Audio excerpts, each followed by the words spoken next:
céu. Amém? Eu quero compartilhar com os amados uma passagem que está no livro de Salmos, capítulo de número 55. E nós pedimos até escusas, né, por esse pequeno bugzinho que nós tivemos aqui, mas estamos tentando retomar, né, e voltar. Salmos, capítulo de número 55. Nós vamos ler alguns versículos e eu quero que você redobre sua atenção e abra seu coração para aquilo que Deus há de falar com a minha e com a tua vida. Amém? Com a minha e com a tua vida. Com certeza Ele vai falar. 55. Vamos ler a partir do versículo 1 em diante. Diz assim: Inclina, ó Deus, os teus ouvidos à minha oração e não te esconda da minha súplica.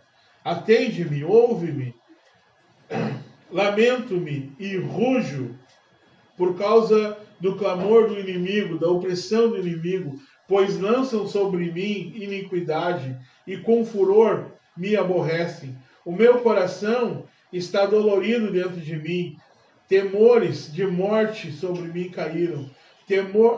Temo e tremo.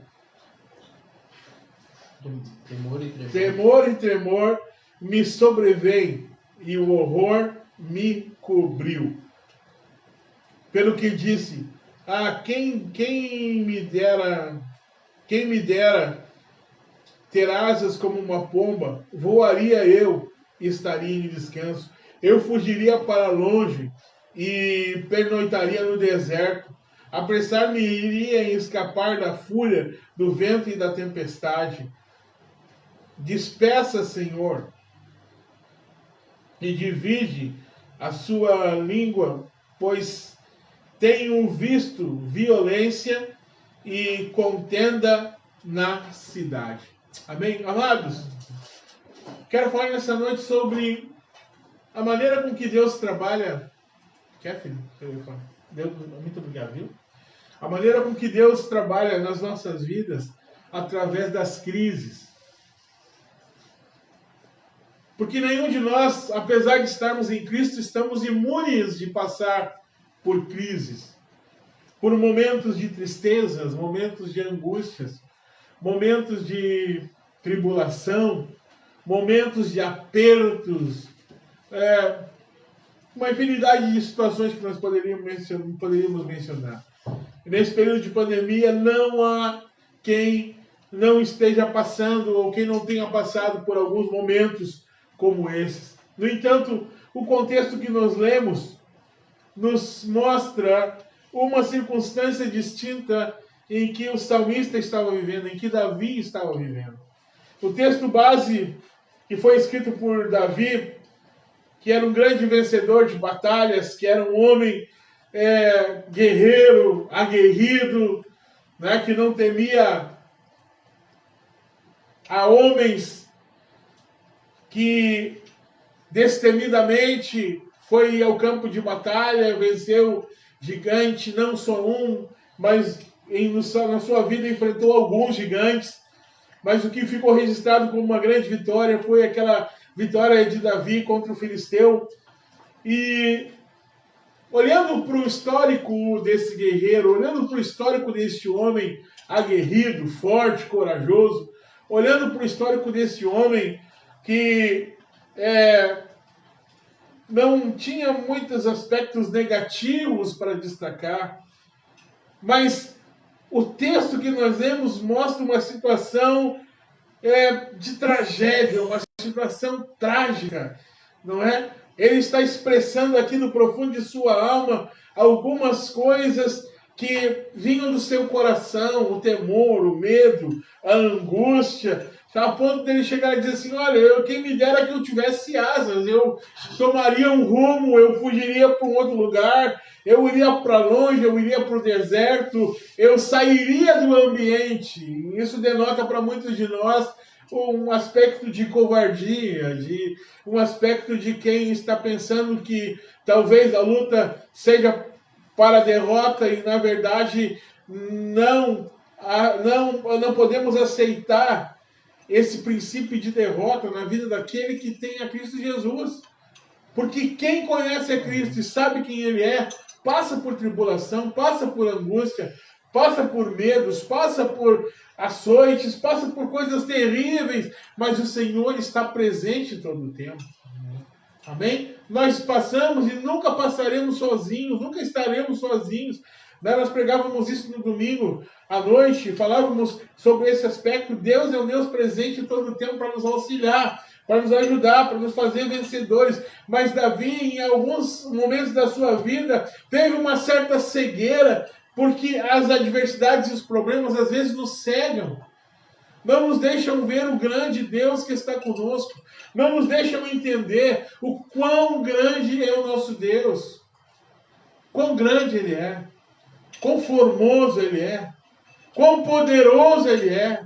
Não há quem se compare ao nosso Deus.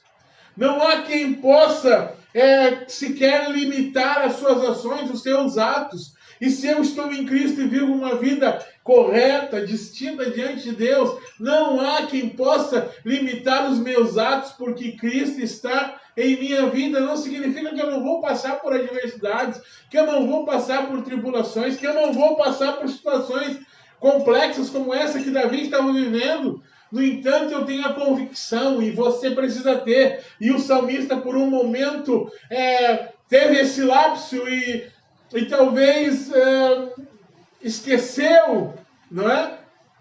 De olhar para o Senhor, que é o autor da vida. Aquele que o ajudou a vencer batalhas, que ajudou a vencer lutas, guerras entre países. Ele foi um guerreiro renomado, reconhecido, não é? E em um momento da sua vida ele começa a pensar e questionar os porquês. Por que aconteceu? Essa situação que nós vemos aqui, e esse quadro que nós estamos vendo aqui, se refere ao momento em que Absalão, seu filho, não é? Trama, engendra uma maneira de lhe tirar o trono, de usurpar o seu trono. E aí o Espírito Santo me levou a um texto, não é? Que é bem realidade para nós. Do que se queixa o homem, a não ser dos seus próprios pecados?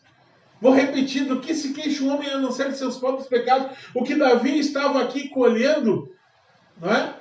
Foi do plantio que ele fez. Davi estava colhendo o plantio de ter errado, de ter pecado, de ter caído, de ter adulterado, de ter mandado o seu guerreiro lá, o esposo da mulher com quem ele traíra, né, para a fronte da batalha, para que ele viesse a morrer. As consequências vieram. Na vida de Davi, muitas consequências aconteceram. Amém? E aqui ele estava começando a ver a coisa por um aspecto muito forte. Alguém da sua própria família tentar usurpar o seu trono. Eu vejo que Davi estava num momento em que a sua alma ficou perturbada. Ele ficou confuso, não sabia muito bem o que fazer ou para onde ir. No versículo 2 assim: escuta-me e responde as minhas aflições. Escuta-me e responde, ponto. Tá? As minhas aflições me deixam desgastados. As minhas aflições me deixam desgastados. Só que eu entendo, queridos, que as aflições não são um mecanismo de abate, não são um mecanismo para nos fazer esmorecer. Pelo contrário, as aflições são um mecanismo de crescimento, de fortalecimento e não de desgaste. Pastor, mas quem não fica fragilizado em meio a algumas circunstâncias? Todos nós ficamos fragilizados, mas Deus não nos dá nada além daquilo que nós podemos suportar. Não sou eu quem digo, mas é a palavra quem diz. Ele vivia assustado, com temor, com medo, com aflição. No versículo 3 ele diz: tremo quando ouço as ameaças dos meus inimigos e a perseguição dos maus me esmaga. Eles fazem com que desgraças caiam sobre mim. Estão com raiva de mim e me odeiam. Sabe, eu fico olhando às vezes e eu fico pensando que falta para muita gente, Luiz e queridos irmãos, o senso criterioso para olhar para o passado e ver que tipo de semente eu plantei. Que tipo de semente foi colocada na terra. O que eu consegui plantar e o que eu estou passando hoje. Aqui nas palavras dele, parece que ele estava, como muita gente faz, infelizmente, né? Procurando um álibi, procurando uma desculpa, procurando um jeito de se colocar como alguém que estava sendo meramente perseguido, mas não. Era consequência. Consequência. Temo quando ouço as ameaças dos meus inimigos. Perseguição dos maus me esmaga. Eles fazem com que desgraças recaiam sobre mim. E aqui é um grande risco. Nós perdemos a noção do plantio e da colheita que nós vamos ter. Irmãos, nem tudo o que nos acontece é por perseguição.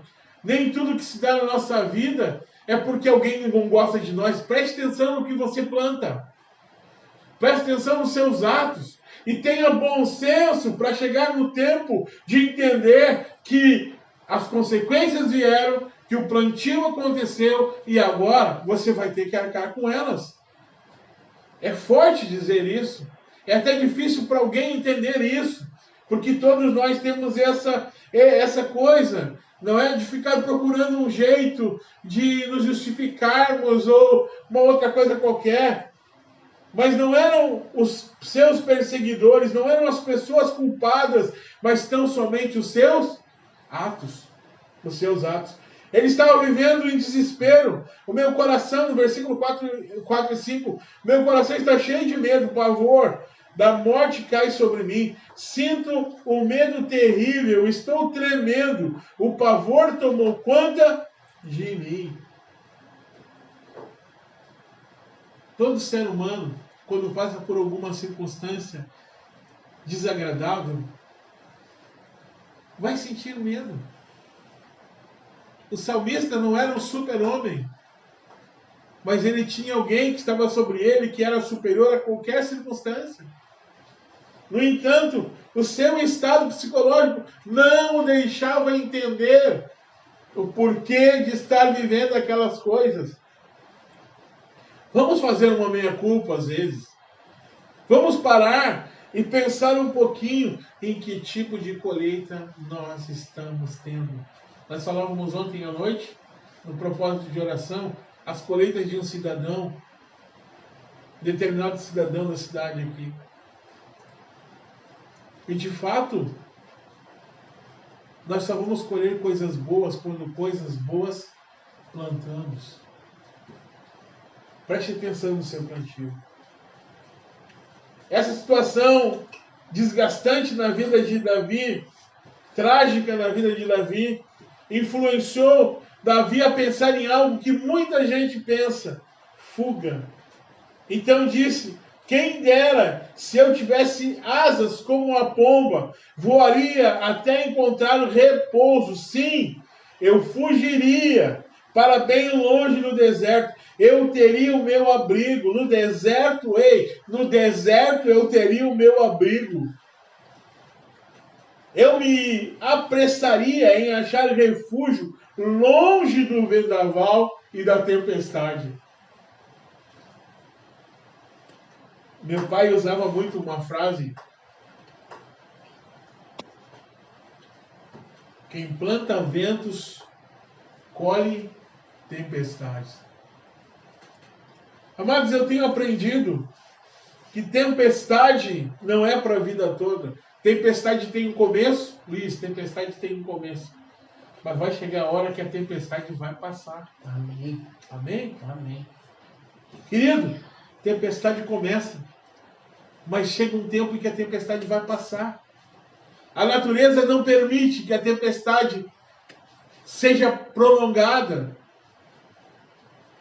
Falando das coisas do céu, das coisas espirituais, as tempestades da sua vida não são para sempre.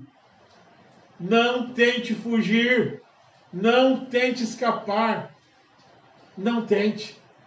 Espere o tempo passar. Confia no Senhor. Quem é o refúgio? Quem é a fortaleza? Quem é o socorro e quem é, Luiz? O socorro bem presente na angústia. O Deus de Jacó, o Deus de Israel, o Senhor Todo-Poderoso. Nele você tem segurança. Deixa a tempestade acontecer. Se for um plantio, calma o coração. Vai passar também. Amém? O mesmo Deus que proporciona que a tempestade chegue, é o Senhor que sopra o vento e as nuvens carregadas se vão para outra banda, para o outro lado. E você vai começar a cantar o hino da vitória, porque a tempestade passa. Mas o nosso estado psicológico às vezes não nos deixa entender essas coisas. E Davi, atribulado de mente, de coração e de espírito atribulado, ele diz, olha, se eu pudesse voar, né? E o interessante se fosse eu teria que pedir asas muito maiores, né? Para voar. Mas eu acho que a visão que me vem nesse momento seria a visão de uma águia. E Davi estava num estado tão depressivo, Davi estava num estado de profunda depressão, né? Que ele pensa numa pomba voando. Rapaz,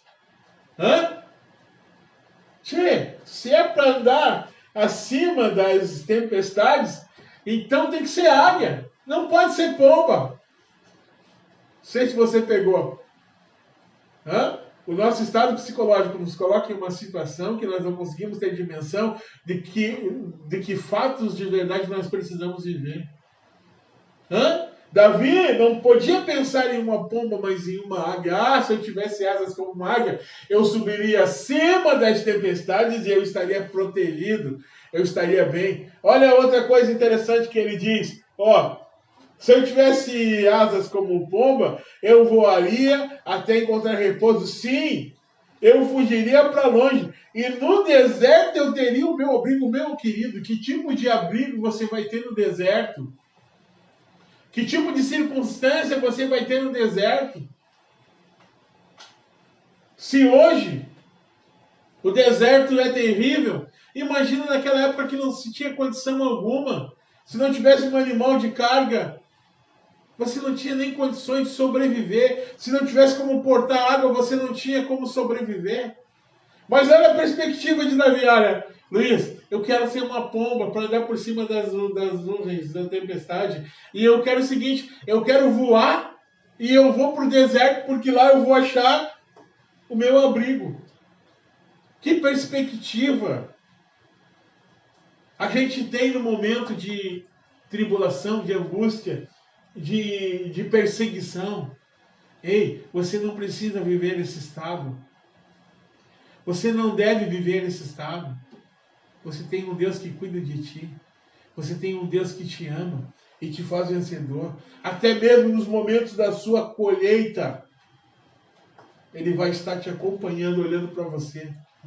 Mas tenha certeza de uma coisa. Se você acertou a sua vida com Deus, se as coisas andam bem com Ele, Ele não vai deixar você perecer. Você não vai perecer. Amém. Você não vai perecer. Você não vai perecer.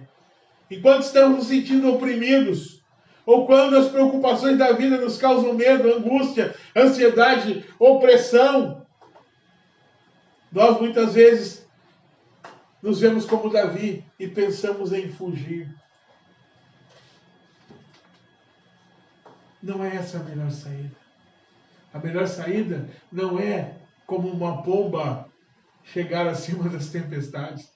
Nem tampouco achar abrigo no deserto. É achar descanso no Senhor. A tua sombra, a tua direita, o que te guarda, a tua âncora bem firmada. O Senhor que cuida de você como menina dos olhos. O Senhor que te ama e sobre as suas asas Ele te tem tranquilo. Confia no Senhor. Amém? Confia no Senhor. Existe, queridos, no coração de cada um de nós, uma solução que precisa ser uma solução eficiente. Fugir não é a solução. Fugir não é a solução. Olha o que ele diz no 16 ao 18. Eu, porém, invocarei o Senhor, e o meu Senhor me salvará. De tarde, de manhã e ao meio-dia orarei. Ei, olha só que interessante. Invocarei o Senhor e o Senhor me salvará. É convicção. Convicção. O primeiro instante, um instante de profunda carência, de profunda depressão, se sentindo pequeno, na angústia de sua alma, mas em outro instante, ele para, pensa e age. Ei, tem uma solução. Existe só uma solução eficiente. E essa solução eu quero trazer para você. Você que talvez esteja passando por um vale, por uma circunstância qualquer na sua vida, a solução eficiente está na pessoa do Senhor. Eu, porém, invocarei o Senhor e o Senhor me salvará. De tarde e de manhã e ao meio-dia clamarei ao Senhor. De tarde, de manhã e ao meio-dia clamarei ao Senhor.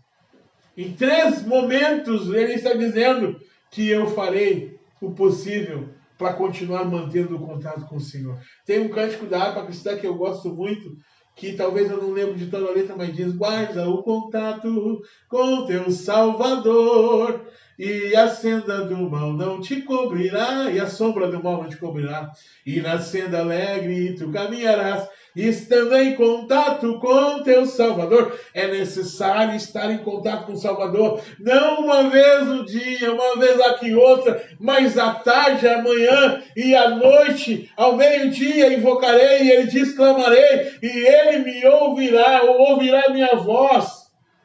Amém? Ouvirá a minha voz. Ele ouvirá a minha voz. O jeito eficaz, a maneira mais concreta de sair da circunstância, da adversidade, é clamar ao Senhor. É confiar no Senhor. Amém? É confiar no Senhor. Livrou em paz a minha alma da peleja que havia contra mim, pois havia muitos comigo. Ao lançar o seu fardo aos pés do Senhor, a sua confiança cresce. Ele sabe que o Senhor vai sustê-lo. Amém? E olha como é interessante, nesse pequeno trecho que nós vemos. Livrou em paz a minha alma da peleja que havia contra mim, pois haviam muitos comigo. Voltamos ao que falávamos anteriormente. Quando em um momento de profunda decepção, angústia, tribulação, nós perdemos a percepção correta das coisas e achamos que estamos sozinhos. Lembra do profeta Elias? O Senhor teve que alertar: olha, rapaz, você não está sozinho não. Tem mais 7.000 que não se dobraram. Luiz, na tua luta você não está sozinho. Amém? Amém? Na sua luta, irmão, você não está sozinho. Amém. Há muitos que estão contigo. Muitos. Tem muita gente batalhando por ti. Tem muita gente orando que talvez você nem saiba. Amém. Não é? Você não está sozinho. Além do Senhor, que é o teu companheiro, há muitos que estão contigo. Amém? Há um texto, versículo 22, diz assim: lança o teu cuidado ao Senhor, e Ele te sustentará. Não permitirá jamais que o justo seja abalado. Esse texto daria uma mensagem fabulosa. Mas eu vou me ater em lê-lo para você. Em lê-lo para ti, para você que está aqui comigo. Amém? Lança o teu caminho sobre o Senhor, sobre o Senhor. E Ele susterá, e Ele te susterá. Não permitirá jamais que o justo seja abalado. Nas provações que parecerem pesadas, nas adversidades, nos problemas, para de se fazer de vítima. Para de achar que o mundo te esqueceu de você. Para de achar que ninguém te ama. Jesus te ama, isso que importa. Amém? Jesus te ama, isso que importa. Mas você não está sozinho. Talvez não haja uma manifestação, uma explosão de gente te abraçando, te pegando no colo, dizendo que você é importante. Mas você não está sozinho. Amém? O Senhor está contigo. O Senhor, Ele peleja as tuas batalhas. Ele peleja por você. Ele jamais deixará, glória a Deus, Ele jamais deixará que o justo seja abalado. Jamais. Se for justificado, você está em Cristo. Você tem práticas de justiça, você não será abalado. Amém? Nós vivemos um período de tempo em que as pessoas gostam de apontar o dedo. E muitas vezes condenam as nossas ações como se elas fossem imunes de outras situações. Mas deixa eu dizer uma coisa. O justo é justificado pelo Senhor. O ímpio, o insensato, o ingrato, ou seja lá o que for, pode fazer e falar o que queira. Mas se o Senhor te justifica, já era. Está feito. É o Senhor, é a palavra do Senhor. Ele determinou sobre a tua vida. Você não vai ser abalado. Amém. Em nome de Jesus. Você não vai ser abalado. Amém? Agora, eu quero, para nós encerrarmos aqui, deixar um texto que eu amo muito. Mateus 11, 28 a 30, diz assim: venham a mim, todos os que estão cansados e sobrecarregados, e eu vos darei descanso. Tomem sobre vocês o meu jugo, foi o Senhor que falou, o meu jugo, e aprendei de mim, pois eu sou manso e humilde de coração, e vocês encontrarão descanso para vossas almas. Pois o meu jugo é suave e o meu fardo é leve. Olha o convite do Senhor. Se você tem se sentido angustiado, abalado, não é? Sobrecarregado, o descanso só Jesus pode dar. E Ele já chamou a gente isso. Ele já chamou aqueles que querem, que ouvem a sua voz. Venham a mim e eu vou dar descanso para você. Tranquiliza teu coração, meu irmão. Tranquiliza a tua alma. Tranquiliza teu espírito. Confia no Senhor. Pedro, 1 Pedro na sua epístola, ele escreveu no 5,7 de 1 Pedro, lançando sobre ele toda a vossa ansiedade, porque ele tem cuidado de vós. Quer mais que isso? Lança sobre ele. Amém? Lança sobre ele a tua ansiedade. E ele vai cuidar de você. Não vai cuidar, não. Ele tem cuidado, ou seja, um ato contínuo. O Senhor está cuidando. Todo o tempo o Senhor está cuidando. Amém? Amém. Glória a Deus. Aleluia. Nas crises, nos momentos tristes, não deixe, em momento algum, que a sua fé venha esmorecer. Confia no Senhor. Parte para aquela palavra que o Senhor mesmo nos ensinou. Olha, entra no teu quarto, no teu secreto, fala com teu Deus. Porque Ele, no secreto, ouve a tua oração e te abençoa. Ele é Deus fiel. Amém? Lança sobre Ele a tua ansiedade. O grande problema de muitas pessoas é que não lançam diante do Senhor as suas ansiedades. Não são para terceiros, não são para outros. Né? Como Davi, na primeira parte desse texto que nós lemos, estava tão atribulado que não conseguia ter a dimensão das coisas e bateu algo que a gente vê muito, né? O coitadismo. Coitadinho de mim. Coitadinho Deus, não tem culpa não. Coitadinho de mim. Eu não tenho culpa. Estão me perseguindo. Ai, ai, ai. Ei, presta atenção. Nem tudo é perseguição, nem tudo é Deus e nem tudo é o diabo. Para de culpar, de achar culpados. olha para dentro de você, olha para a sua vida, olha para o seu interior e tenha bom senso de descobrir os porquês. Se você não descobrir, lança sobre ele a ansiedade, toda ela, e confia nele. Amém? Amém. E ele vai tomar conta da sua vida. Vai mudar o rumo, vai mudar essa história. Amém? Se você crê, dá um glória a Deus aí, dá um like, faz qualquer coisa, dá um grito, dá um amém. Amém.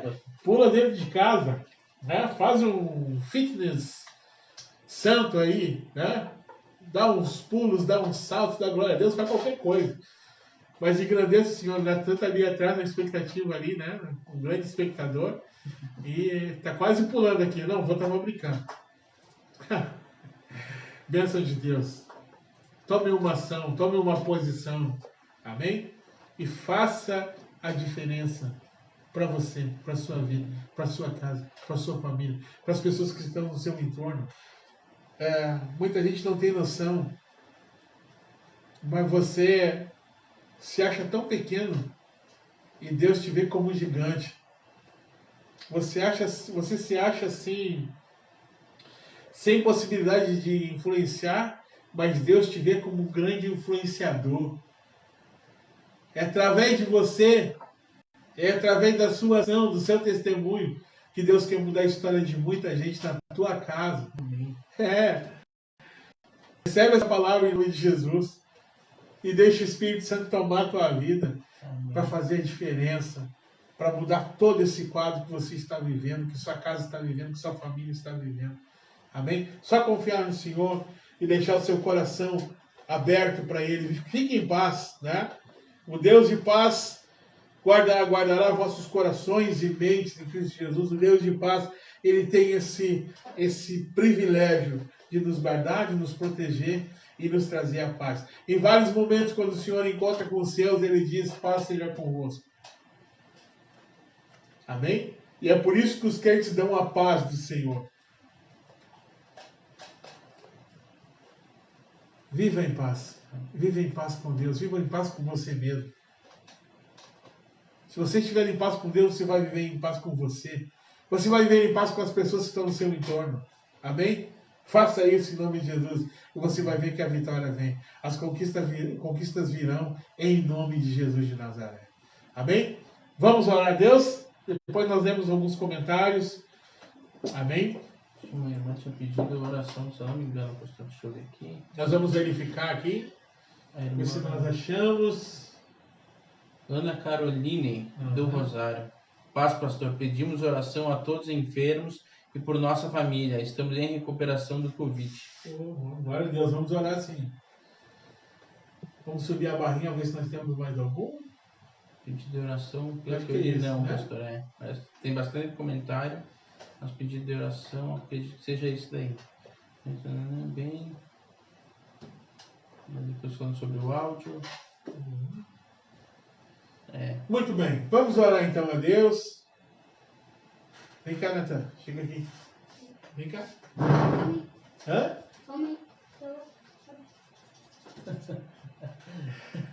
Glória a Deus. Vamos estar orando então. Senhor, nós chegamos na Tua presença para agradecer pela noite de hoje, por podermos, Pai, estar aqui, Santo Deus, em meio a esse ambiente familiar. Vem cá, filho. Vem. Esse ambiente familiar em oração. Queremos pedir a Ti, Senhor, Teu cuidado, Tua guarda, Tua proteção sobre os nossos filhos, sobre os nossos netos, sobre a nossa família. Obrigado, Jesus, por esse tempo tão precioso e que nós podemos estar aqui, Pai, falando da Tua palavra, das Tuas coisas.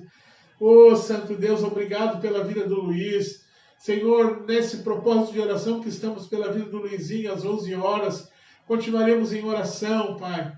Assim como estamos orando pelo Luizinho, Pai, que está lá no hospital, naquele estado que o Senhor sabe, Oh, Jesus, nós também intercedemos pela vida da Carol, de sua família, que o Senhor ajude eles nessa recuperação, Amém, assim como o Senhor. Senhor possa ajudar, Senhor, a todas as famílias que estão passando pelo mesmo problema, que passaram pelo mesmo problema. O Senhor conhece, o Senhor sabe de todas as coisas, e nós cremos, Pai, que no mundo espiritual não há distância, por isso nós oramos e pedimos, entra no lar do teu filho, da tua filha, da tua serva, do teu servo, Pai, que nos acompanharam nesse período de tempo, Pai, nesses minutos que nós estamos aqui. Oh, Jesus, entra lá na casa deles, entra no coração deles, ajuda, Senhor, para que eles possam subsistir, passar pelo dia mal e saber que Tu és Deus, Pai. Obrigado pela vida da minha família, minha esposa, minha filha, meus netos. Obrigado, Senhor, pela condição que o Senhor nos tem dado, por todas as bênçãos que o Senhor tem derramado sobre nós. Que o Senhor possa continuar, Senhor, trabalhando em nossas casas, que nossas famílias possam ser gloriosamente abençoados, Pai. Eu oro, Senhor, eu profetizo a Tua vitória, a Tua bênção sobre toda a família aqui representada nessa transmissão, nessa live. Que o Senhor possa, Senhor, em nome de Jesus, entrar nessa casa, entrar no meio dessa família, abençoando a todos nós. Para a glória do Teu nome, oramos também, Senhor, pelas pessoas que estão em recuperação nos hospitais, nos quartos, nos leitos, ó Senhor, de Covid ou não. Pedimos a Ti, entra lá nos leitos dos hospitais, passeia lá, Senhor, e começa a trabalhar, restaurando vidas. Em nome de Jesus, nós queremos Te agradecer. Amém e amém, Senhor Jesus.